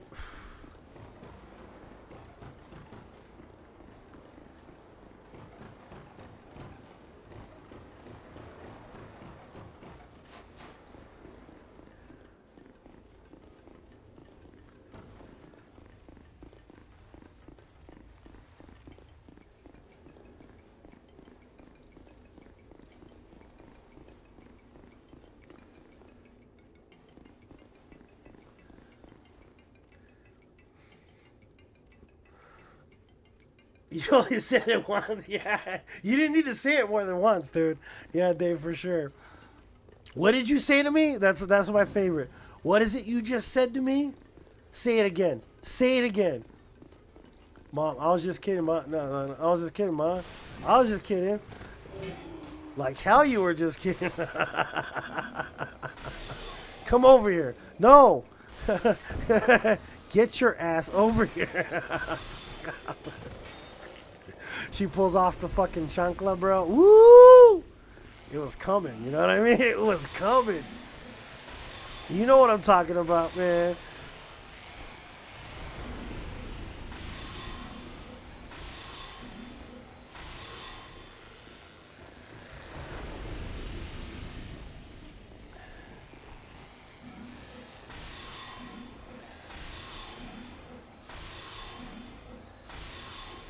Wait till your father gets home. Yeah. You hear that?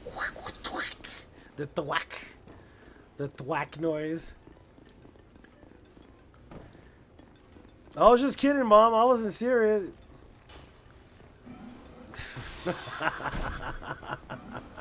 Oh, I bet you were just kidding. Oh, it was just a joke, Mom. I wasn't being serious.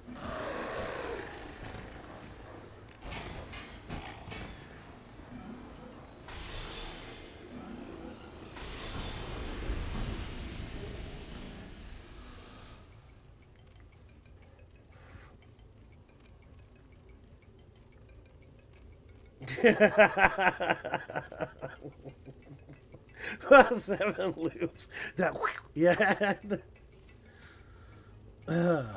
Yeah. Good times, man. Good times. It is funny though, the difference, man. You know what I mean? The big old difference.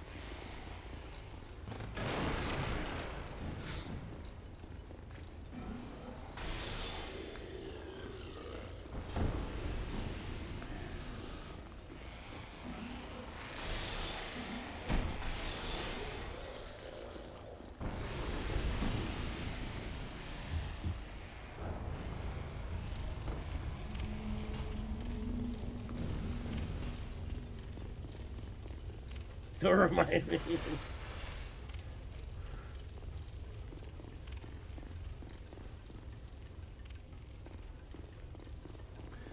Should remind me. Damn it, Jesus Christ.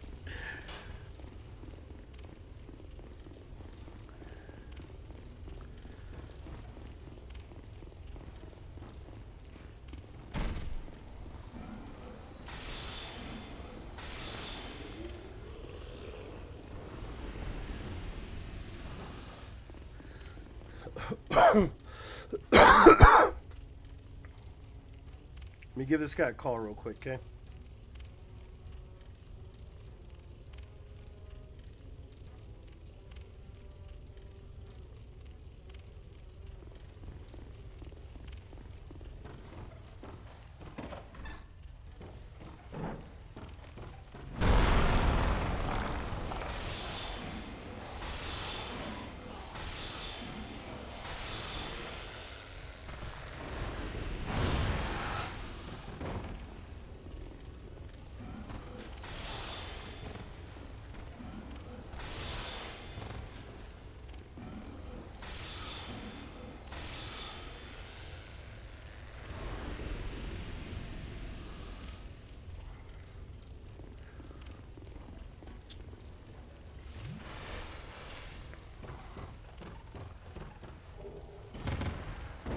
What's up, Buttercup? Watch out.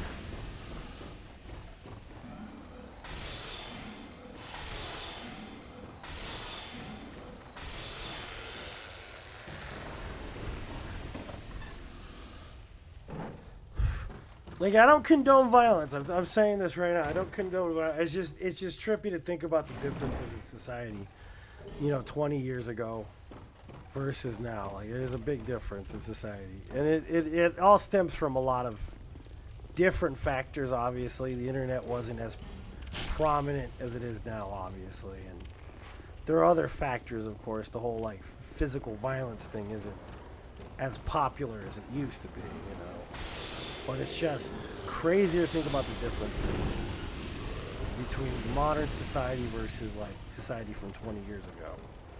You know what I mean? It's just weird. It's a weird situation, circumstance, somewhat.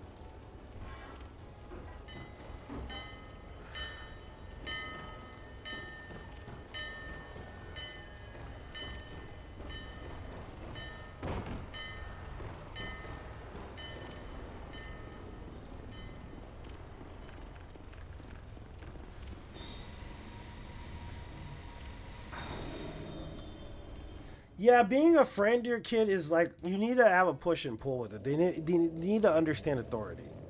But it also doesn't mean you have to be a hard ass either. You know what I mean? And that's kind of the thing, is that like growing up, I love my parents, growing up and all that. But I really was ashamed to tell them a lot of the shit that was going on with me. You know what I mean? The only other problem is that nowadays people are still ashamed. The only difference is that instead of there being like the same type of respect, there really isn't.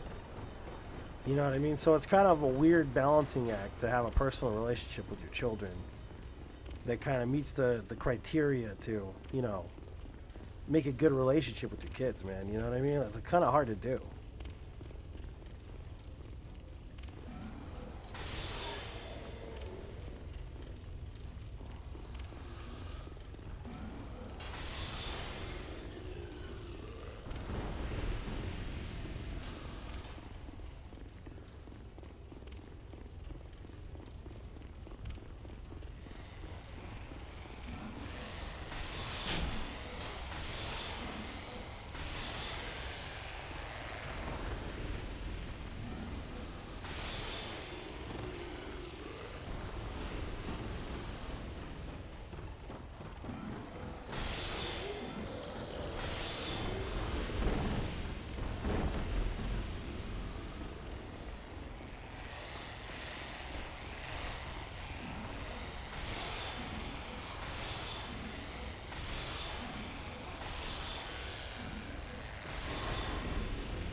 Had a willow tree. The backyard of those switches were brutal. Did you have to pick up your own switches or no? I know some people tell me stories where like, yeah, Dad told me to go back and get a switch, and then like, yeah, you had one of those parents. Okay. Get me a good one, too. The one that won't break right away. Grandma made you get your own, Jesus. Yep. Sounds about right. Had to go get it. Yeah. Yo. That's part of the fear there. You know it's coming.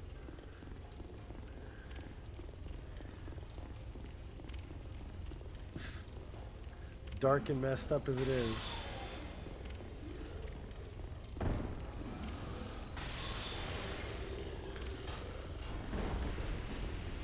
Real quick, yeah.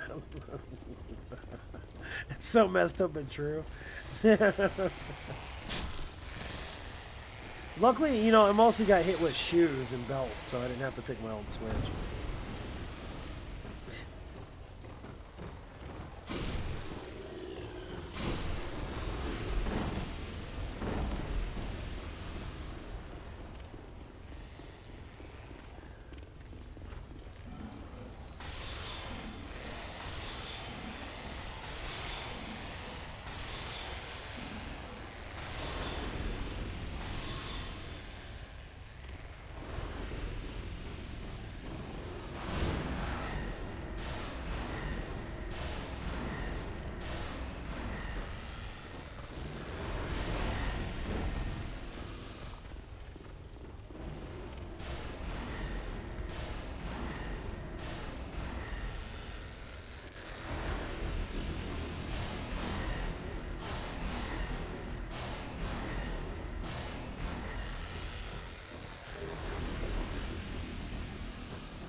I think we were watching. What were we watching? We were watching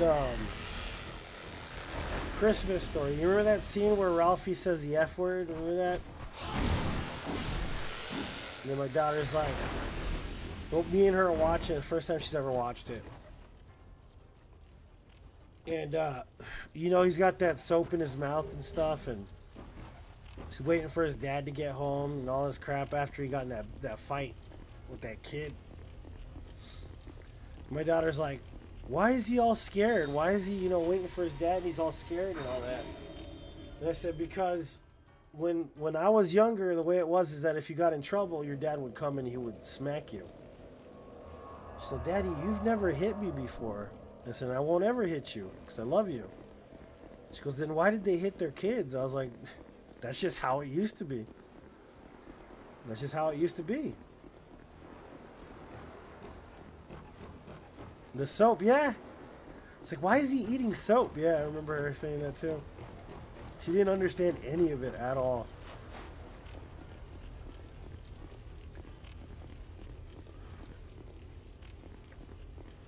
Got used like a whip, Jesus, dude.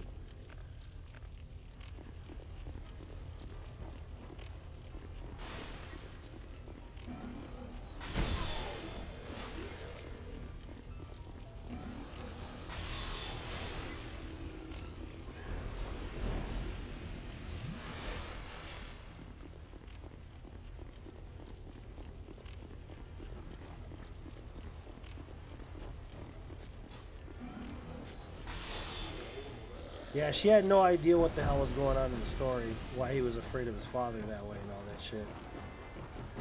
She had no clue. Then again, my kid, dude, she's really good. She tells me everything. You know what I mean? Even the shit that most kids would be afraid to tell her parents, she tells me. You know? And I'll tell her if it's wrong or right or whatever, but...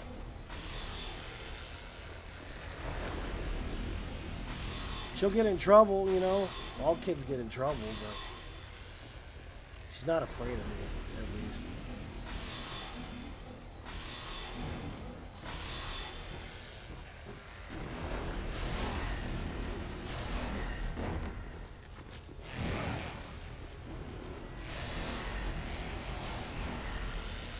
Kid is the same way. Yeah, man. I think that's a better way. It's just that whole dynamic. That's why I say society is very different than it used to be, right?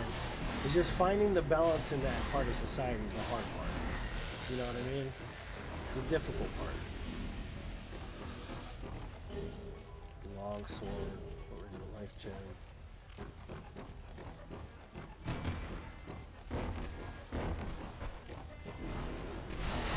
The other, the other thing too is like I'm not a competitive person, but I kind of feel like competition is another thing that's kind of dead in modern society when it comes to certain things. And like I'm not saying that you shouldn't be kind of like happy with participation or whatever, but trophies exist for a reason, in my opinion. I'm not the kind that's a trophy chaser, you know what I mean? But like people in sports and stuff, I kind of feel like they deaden the competition element to society somewhat. You know what I mean? Like there isn't really as much incentive to go after the trophies in life as much as there used to be. You know what I mean? So that's why my daughter is a competitive person. I'm not competitive. If you know me, like I've been doing this for what, 6 years? Talk about a lot about it. People are always like, why didn't you enter this, specific tournament or do this specific run or, you know what I mean? And I'm just not a competitive. I've never been a competitive person by nature. Just it's not who I am. You know what I mean? Unless it's against myself, I don't really like to compete. My daughter, on the other hand, she is competitive, and that's good for her. But it's not how I am.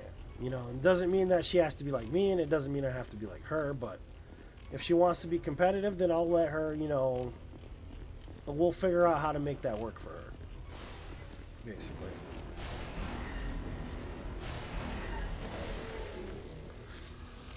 But there's a lot less emphasis on competition nowadays. Like, there used to be a lot more emphasis on it. And I don't think it's necessarily completely toxic. Like, some people think it's a bad thing. And I mean, it can be depending on who's making the situation occur the way it's occurring.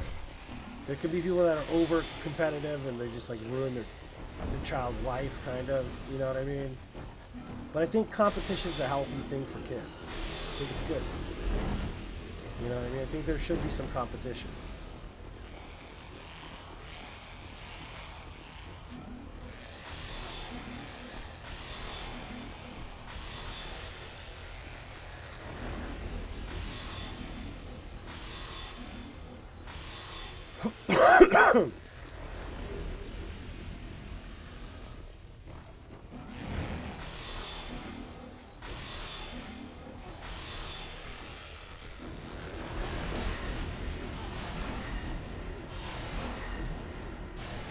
Now everyone gets a trophy. Yeah, I kind of agree with that.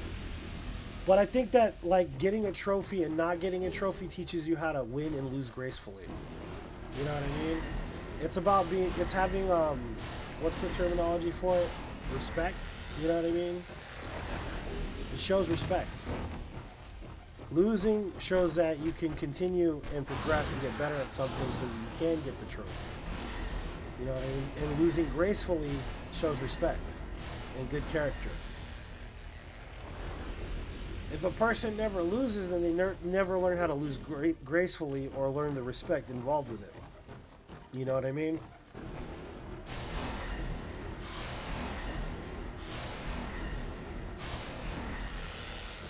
Because in life, things are earned. They're not just given to you. You know what I mean? So that's why it's kind of one of those really fundamental life lessons that you can't just get what you want because you want it. You have to earn that shit. You know what I mean? And if you go around reinforcing the idea that all you have to do is compete at all in order to get rewarded, it's kind of a bad thing for kids. Because when they don't get what they want out of life, and that's the thing about it, you don't control what happens. As much as you want to be the parent that gets them whatever they want, there are things that you can't give them, that they have to earn on their own. You know what I mean? And when you're not here anymore to give them whatever the hell they want, what's going to happen? They're not going to understand what competition really is.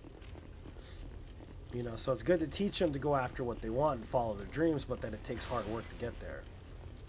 It's not something that's just given to you for the hell of it. So that's why I talk about it, like, because like I was saying about society, like we live in a society where it's like you got influencers and famous people because their daddy and mommy were famous, and they make some fucking like, yeah, I'm talking about Kim Kardashian's family, for instance, right? They're rich and famous for no reason. You know what I mean? And then you get self-made individuals that earn the right to be where they are. And a lot of people see the famous part of it, but they don't see the hard work involved with somebody who has to make themselves from scratch. You know what I mean? And teaching them that they have to work hard at what they love in order to get what they want out of it is very important. I'm getting a phone call. Hold on a second.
Sorry guys, I'm trying to network UPS. It's kind of complicated sometimes. So I do apologize. Hold on one second, I gotta plug my phone in.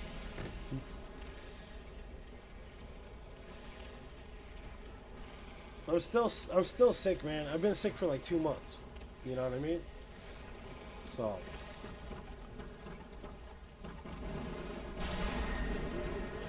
it's just cause like Deb's route, the one I usually run. So what it is that they have me on Deb's route because I'm used to it. Deb's my usual driver and whatnot. You know what I mean? So I want to run for that route. So they call me and then they want me to work with a dude that I don't want to work with. So I'm gonna go with the dude that's on Deb's route. So that means I gotta get ready to go right now to work. But I'll come back tonight. We'll finish some more of this route. We'll try to finish this area. And it was really last minute, you know.